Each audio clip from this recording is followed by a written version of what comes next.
Most people are targeting the wrong names on waivers right now, but in week 5, I see 10 players hiding in plain sight that your league mates are ignoring. But if this is your first time here, I'm Joe. I've helped thousands of people just like you win their fantasy league over the last decade, and I plan on doing the same for you in this video. I start off every video with some urgent fantasy football news, and then I answer some timely Q&A, and then we get into today's one key topic, so feel free to skip ahead, but let's get right into it. News-wise, Lamar Jackson left the game against the Chiefs with a hamstring injury. Cooper Rush took over the rest of the way. This team actually finished the game missing 5 starters. So if this hamstring injury is something that lingers, it definitely changes everything for the Baltimore Ravens, this offense, and his fantasy look. Obviously, multiple other assets on this team. But starting 1-3, and then now their star quarterback, their MVP caliber quarterback, is injured. Not great for Ravens fans. On the subject of not great, Malik Neighbors, ACL injury, looks like he's going to be missing the rest of the year. It didn't look good if you saw it live. He was in a ton of pain on the ground. He basically went to jump for a deep ball,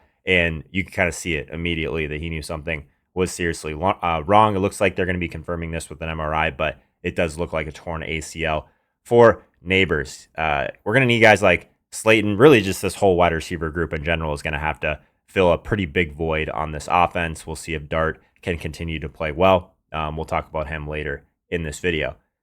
On the happier side, Patrick Mahomes, historic milestone, youngest QB in NFL history to throw 250 touchdown passes. This one went, I believe this was Tyquan Thornton's touchdown, but also Juju, Hollywood Brown, Isaiah Pacheco got involved. So nice to see him kind of have a big 4-touchdown performance against the Ravens. This Ravens defense has not been very good in general, but nice to see Kansas City get back on track now, 2-2 on the season. And we'll see what happens when we get Rashee Rice back. We still need Kelsey to show up in a lot of ways, but nice to see Patrick Mahomes with this milestone. Puka Nacua, yeah, absolute dominant performance. Did look like he was injured at one point, though. 170 yards, did leave with a thumb injury, like temporarily. Had x-rays during the game, which came back clean. He still set a new career high with 13 catches, so I think we're all kind of breathing a sigh of relief when it comes to this injury and this thumb injury with Puka. Looks like he's going to continue to be a locked-in weekly wide receiver 1. Could he be the wide receiver 1 overall? He's off to a pretty great start.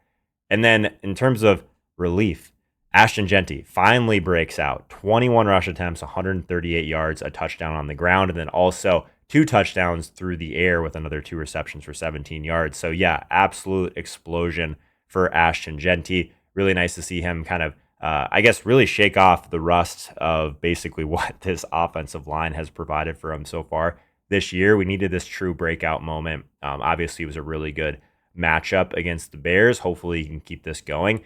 This could be a sell high opportunity if you don't believe that this offensive line is going to be able to continue to, foster this type of production. It was the Ashton Jeanty show in week 4, though.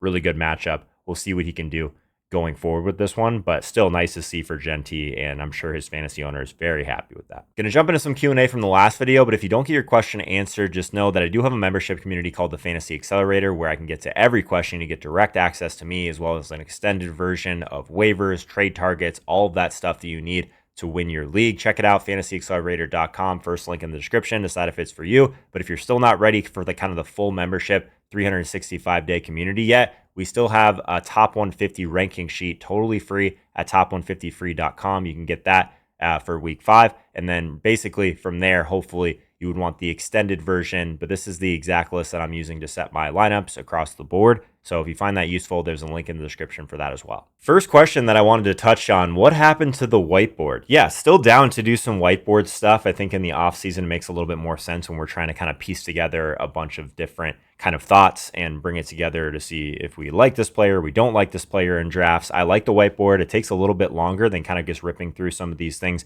individually, but I'm happy to bring the whiteboard back if you guys liked it. Let me know in the comments if you would like to see more whiteboard, if you don't care, if you're totally fine just looking at kind of the view that I've been showing on the last few videos. So you'll see that in a second. But yeah, I'm open to going back to the whiteboard. I think it's fun. My handwriting's not great, as you guys know, but if you do like it, let me know. Cool. Let's jump into some real questions. So, hi Joe and chat. Should I trade Ladd McConkey for Xavier Worthy straight up? The Ladd McConkey stuff is definitely frustrating, right? But in particular, this trade, Xavier Worthy versus Ladd McConkey, I still like McConkey by a pretty large margin. It is concerning, though, with how spread out the target share has been, even just to the wide receivers in general. And really just the emergence of Quentin Johnston and taking away some of that upside that we had from McConkey last year. And Keenan Allen just continues to earn targets, right? So definitely a concern. Should I trade Brock Bowers and ETN for Justin Jefferson? I had to look at this one pretty closely. I think it depends on where your team's at. Like if you are 3-0 and you're just trying to like upgrade your starters, I think getting in Justin Jefferson as your wide receiver 1 makes total sense. If you're kind of like a 2-2, maybe 1-3 team, I always prefer to have a couple starters that I can really rely on. I think cumulatively, Brock Bowers and Travis Etienne, it's pretty close from a value perspective rest of the season. So I am usually pretty confident that I just would rather have more mega studs, but Brock Bowers can be a difference maker as well. So I think this one's close, but I think the Justin Jefferson side would be the one that I would prefer given what you have on the rest of your roster. Hope that helps. What else we got here? I listened to you and traded away T. Higgins for Justin Jefferson. Also had to give up Achane in the mix. Okay, so we're looking at kind of a similar type of deal, but just like a little bit different because Achane had to be in it as well. I think Achane and Justin Jefferson, close to a wash before last week. Obviously, Justin Jefferson has a great week 4. We'll see. I think T. Higgins is still a guy that I'm typically trying to trade away. So if you're able to kind of shoulder the load at running back and upgrade into Justin Jefferson, I think it's pretty similar to the last question. I think you can totally do that. Cumulatively, T. Higgins and Achane together rest of season, going to give you a little bit more of a value score there, but I think it's totally fine if you want to try and solidify that wide receiver 1 with JJ. Yeah. What else we got here? I agree with everything you said except for trade Garrett for BTJ. Yeah, I think I still stand behind that one. I know that Garrett Wilson still with Justin Fields back is going to see a little bit of a value bump. I think that BTJ still is someone that could end up being a real difference maker down the stretch if he starts to figure things out a little bit. Jacksonville starting to play a little bit better across the board would be great for everyone in fantasy. There's a bunch of assets there. But yeah, I've been frustrated with BTJ as well. But just the rest of the season perspective, we don't want to completely throw away everything. But yeah, man, you're totally entitled to your opinion. I think it's a close one for sure. Who'd you rather have rest of season, Ashton Genty or Javonte Williams? Yeah, it's easy to say this after the big explosion by Ashton Genty, but I think this one's still pretty close overall. The Ashton Genty stuff with the offensive line, I think it's still a pretty big concern. I'm not ruling out. I'm still working through some of the trade targets and trade aways for this next coming week. I'm not ruling out a sell high for Ashton Genty, Javonte Williams. I think this just Dallas Cowboys running game in general has been a lot better than a lot of people expected, Javonte included. So I think this one's pretty close. If anything, it's probably closer to a wash. But Ashton Genty, I think if you were to gun to my head, who do I want between these guys? It's going to be Genty. At least he's shown that ceiling last week that we've seen before. And Javonte, we'll see if he can maintain on not a very good Dallas team. Should I trade away Brian Thomas for Quinshon Judkins and Jalen Waddle? Yeah, we're seeing a lot of these Brian Thomas Jr. questions. This one in particular, I think, honestly, again, it depends on if you need 2 starters. I think that in a vacuum, Brian Thomas Jr. is still the best player in this deal by a pretty large margin. But Quinshon Judkins has shown some efficiency so far, which is great. Jalen Waddle, I think still there's better days ahead for him as well. So I think in a vacuum, I would prefer to have the second side of this with the 2 players, but depends on your roster. I'm still trying to leave the light on for BTJ. One key topic today, 11 players you'll regret leaving on your waiver wire. It is week 5. We typically just talk about wide receivers and running backs on this video, kind of keep some of the stuff behind the curtain for the Fantasy Accelerator and the more in-depth stuff, obviously. We go a little bit deeper per position, but quarterback-wise, I thought we should talk about Jaxson Dart. First NFL start, touchdown pass, rushing score, upset win. A couple things that we were, hesitant on going into last week, but that dual threat ability, we knew we would get it. 54 yards on the ground, 10 carries, a 15-yard draw as well. So nice to see them scheming him some touches on the ground. The comp that we can give him is basically Sam Howell. So he's not scared to throw it deep. He'll definitely make mistakes, but really those are the 2 things that we really want to see for like a fantasy quarterback as like a fill-in player. Guy that's going to run, a guy that's willing to throw deep. Losing Malik Neighbors is a big hit, but I think his rushing ability keeps him fantasy relevant for at least the next couple weeks because the matchups start to get significantly better for him. So he's kind of a player that if you need a fill-in, I think you might even be able to flip him in a couple weeks after a couple good games. So Jaxson Dart, wanted to highlight him first, but let's talk about Woody Marks next. So the Texans offense in general is one that I think the running back catches are something that is not a mirage. We're going to continue to see that because this offensive line is still one of the worst in the league, right? So there's going to be more pressure in general, which is going to lead to more of these like high percentage checkdowns. And I think it's like a scheme in general that is really naturally just going to feed a passing down running back, which is going to be Woody Marks in this offense right now. So they have some tough rushing matchups overall over the next like few weeks as well. So I think kind of the tougher it gets on the ground, the more targets that we should see for Woody Marks through the air. I don't think that week 4 was noise in particular. I think that he kind of just took this job over. 17, 69 and 1 rushing, 450 and 1 receiving on 5 targets. So we really saw that dual threat production that you can actually put into your lineups. And he outsnapped Nick Chubb 40-3. I think this gap is going to continue to grow. So I think the positive part of this as well is that he's been pretty decent in pass protection, which is going to keep him on the field. And I think that the fact that Houston continued to lean on him was good last week. They obviously had a great game against the Titans, blanking them 26-rip in week 4. But I think it's kind of like a green light moment for Marks. And if he's still available on your waiver wire, he's definitely a priority add for me, kind of a PPR cheat code. He's on 32% of rosters currently, so he could be out there in your league. Next guy, Kendre Miller. Yeah, 11 for 65 and 1. Really strong in general. Just 11 carries, but did get in the end zone. Broke 3 tackles, ripped off some chunk yardage. Looked a little bit more explosive than Alvin Kamara. That I think that it was at least good to see someone run well in this offense. We'll see like what the touchdown upside is for this long term, but it is a really easy schedule for the Saints. They have the second easiest rushing schedule. So this is going to continue to be, I guess there's going to be some productivity here overall. So Kendre Miller to me is kind of like, he's kind of like one of those players where you're not going to, like you have a little bit of contingent upside throughout the season. If Kamara goes down or gets traded, he ends up immediately being like the one injury or one role change away from being super relevant, right? So to me, next week, obviously, they get the Giants. It's another really good matchup here. So I think if you add Kendre Miller today as like a priority, he might be someone that ends up giving you some longer term upside if a few things break his way. In terms of a few things breaking his way, Justice Hill as well. So 12.4% of rosters. So he should be available. What's nice is there's a very clear role here, and the Ravens have been passing a lot more lately as well, so which has been leading really to more routes in the passing game for Justice Hill. 20% target share versus Henry's 12% route share. So really just getting designed more pass game, more pass game volume, and then it's going to translate for PPR leagues pretty well. This offensive line is solid, so it's not like as much of like a situation like Houston where he's just going to see that volume like that in general, but again, Baltimore has a pretty tough rushing schedule. So if we end up seeing this defense continue to struggle and we see game scripts end up kind of getting away from Baltimore a little bit, it's going to lean to more passing than they want typically. Hopefully we see Lamar Jackson is okay. But I think the fact that we've actually seen a little bit of upside here for Justice Hill is interesting, right?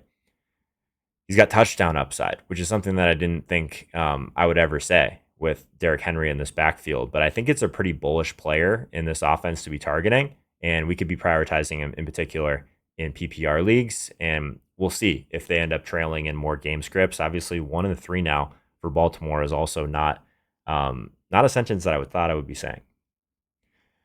Rachaad White, 48% rostered, so he's not available in every league, but it is just like been a constant drumbeat from this offensive coordinator, from the coach in the press, just saying that he's been basically the best back they have in pass protection, which is going to continue to keep him on the field in situations where they need him to do that, but then also just catch passes in general. So you'll notice that this time of the year, I'm kind of targeting these guys that are one injury away, or these guys that have like some standalone value, but more often than not, they're going to be guys that are still going to give you like the 3 to 4 targets per week, but their volume should spike pretty significantly if one thing happens, right? Tampa Bay has a pretty easy schedule as well, so that's positive on the ground. But I think that just this next week, right? Week 3, Seattle. They've been kind of playing pretty well against quarterbacks, but I think White in general is the one that might end up being the priority add here. The Bucks obviously have some injuries across the board. Offensive line, Baker Mayfield's battling through some stuff. There's a few things here, but I think the elite pass protection, the route share that he continues to own here, and really just the bankable floor that I think he has kind of gives him a little bit of spike potential when the game scripts kind of tilt in his favor, and still feels like one of those guys that shouldn't be on waivers. Tyjae Spears, designated to return after week 4. I think he has a path to some immediate snaps as well. I think the coaches want more of a split backfield here, and they like to use Spears a little bit more in space. So I think that like the wide receiver and tight end depth is like pretty thin in general, like behind Ridley. So Spears is someone that I think can be like a possible like number 2, number 3 target owner on this team. Pollard's efficiency has been just okay. So I think there's room for a spark here. And Pollard, at least last year at times, was averaging like 4 to 4.5 yards per carry. I think that if this Tennessee team is, I guess, say one thing about Tennessee, they're looking for answers, right? So I think they're willing to kind of give some other guys some more touches to see if someone can kind of separate a little bit here. And Spears was in general pretty elite in yards after the catch per reception last year. So he's kind of built for these scheme touches through the year. So I think what we want to do is kind of add him as more of like a speculative play just before the role starts to tilt even further in his direction. It's definitely not a sure thing, but I think it's like a bullish stash overall with kind of immediate flex upside. But if Tennessee starts to kind of spread things out a little bit, I think he's got the spark that could actually stick and give him more work. So those are the 5 running backs that I'm looking at. I got 5 wide receivers for you today, starting with Wan'Dale Robinson. He's 50% owned across platforms right now. So with Neighbors and that ACL, we know that we're going to get an immediate target kind of upside here that is going to change. So I think that if we're trying to find one player as like that priority waiver add, if he's out there, Wan'Dale Robinson makes a lot of sense to soak up some of that volume. The Giants just beat the Chargers, obviously. But I think that if Dart can kind of stabilize this offense a little bit, I think that Wan'Dale is one of the guys that could really benefit of that. He's still seeing a ton of routes. He's still seeing some decent target share as well. That's only going to continue to grow. But we get like a little bit of like a rare efficiency meets volume scenario here. So 22.1% of the targets so far this year. But the yards per route run has looked pretty good. He's got a bunch of long catches, so his ADOT is a little bit further than I think we are typically seeing from Wan'Dale. But I think he can play a lot of different roles on this offense, and he's someone that we're kind of looking, if the game script kind of opens up a little bit, he's one of the ones that I think can pop with Neighbors ACL injury. So I think there's like there's an immediate path to like double-digit targets in certain games, and in full PPR, you don't find guys like that on the waiver wire very often. Romeo Doubs. So Reed seems to be like he's going to be out until at least November. So we need someone to kind of be like the target vacuum in this offense. So I think that Doubs is the one that's probably going to run the most of the routes, on like probably lead this team in routes. He's kind of like that boring but like touchdown productive play here and there. Green Bay, they're always going to have like these like high team totals because of how good their team is in general. But we need to find someone at wide receiver to kind of gain a little bit of leverage here. If they don't end up like basically playing slow and run heavy, which they have at times this year. The touchdown role is interesting for Romeo Doubs, though, because you don't necessarily need the deep shots for him. Week 4, 6 targets for 58 yards, 3 TDs. Obviously, led Green Bay in targets as well. So the scores came from the 1, they came from the 2, they came from the 15. So that's like basically the schemed like usage that he is their touchdown like contested catch guy. So I think the multi-week scoring signal is definitely not like a one-off. We've basically seen him do this since he's been in Green Bay. He has 250-plus yards games already. The week 3 dip was basically just like a gross game against Cleveland, so I'm not super worried about that. The efficiency last year, 8.6 yards per target, was pretty high. So there's ceiling here if volume starts to consolidate a little bit. The Packers do have a week 5 bye, and then so I think he's mostly just like a stash to keep an eye on, like a priority stash. But the next opponent that they get is the Bengals. So we're kind of trying to get our players out there against that Bengals defense as much as possible. So if you're willing to stash him through the bye, I think it's a nice kind of flex with touchdown upside going forward. Christian Kirk. So 21% of rosters or 21% of teams out there have Christian Kirk. So he should be available in your league. The offense in general in Houston is more of like a McVay style 3 wide receiver type of situation. So Nick Caley brings a little bit more play action. Like I said before, when we were talking about Woody, they want these like high percentage throws. And it's exactly kind of what Kirk is going to be doing in the slot. And it could be like one of those other safety valve type of players. That could be like super useful just in PPR leagues in general. So his return in week 3 got 8 targets right off the bat. Last week, 3 for 4, just 20 yards because Houston never really trailed. They kind of just cruised in this game. So I don't necessarily think that was a demotion, and he may have been dropped in your league after this week. So he might be a decent pickup even after the waiver wires kind of process.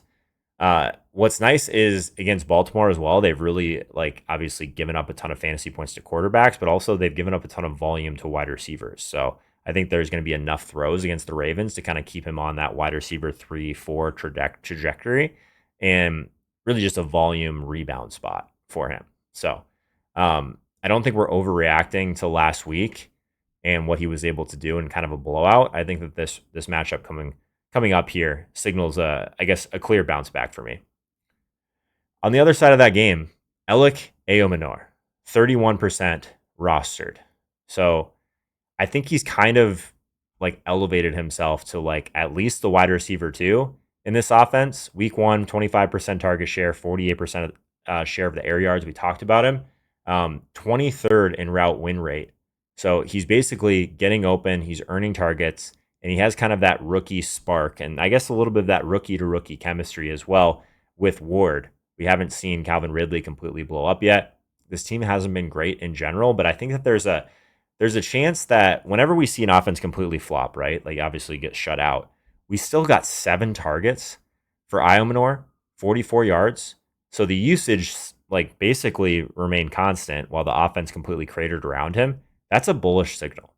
So the wide receiver depth, like I said before, not great behind Calvin Ridley. So I think there's runway here for this role to grow, not shrink in particular. So after 2 weeks, the Cardinals had allowed the 5th most pass yards on the most attempts. So this is a winnable spot in this next matchup for him. I think that Ward's growing pains, they're definitely real, but they started with a pretty tough schedule. So I think that he's definitely a guy that can improve as the season goes on, and we've already seen kind of the volume and the chemistry grow with Ayomanor as well. Last guy we're going to talk about today, another wide receiver, Josh Downs, 48.7% rostered in fantasy right now. So things have changed, obviously, with Daniel Jones here. Steichen likes to play fast, and I think if they can actually sustain this tempo that they've had, more snaps, more slot volume for Downs, I think the RPOs are pretty stable as well. He's earned a ton of those so far this year. And another offensive line that's not great. So I think that when all these guys are on the field, Pittman, Downs, all of them, I think we still want to defer to the lower ADOT in this offense because I think that's still what Daniel Jones is going to provide here. So we know that he can have like a ton of really strong target and route signals. We just need him to kind of mesh a little bit more with the new state of this Indy offense. In week 2, he led them in targets and catches. So I think we just need more routes and we need more usage to kind of spike from there. Week 3, he had a 29-yard kind of nice chunk gain on even like a low volume day. So he has some splash play ability. He was pretty quiet in weeks 1 and weeks 4. So I think there's a chance he's out there on your waiver wire and not a guy that I would want to leave out there. And especially because I think this buy low, think this buy low period might be closing. So week 5, they get the Raiders. The Raiders just allowed 41 to Washington. They just lost to Chicago. This Colts offense has mostly rolled so far. So I think if they can kind of push plays and keep targeting, I guess just keeping them circulating in this offense, I think that Downs is another guy that we could see really blow up here. So I'm adding him now in PPR leagues in particular. It's kind of like a nice flex stash with upside. So you're kind of buying the tempo of this offense. You're buying like the slot first design for the role and then the elite per route demand before kind of the box scores start to catch up with this production. All right, trade targets coming at you next. Make sure that you guys subscribe and leave a comment below if you want me to answer your question directly. See you next time.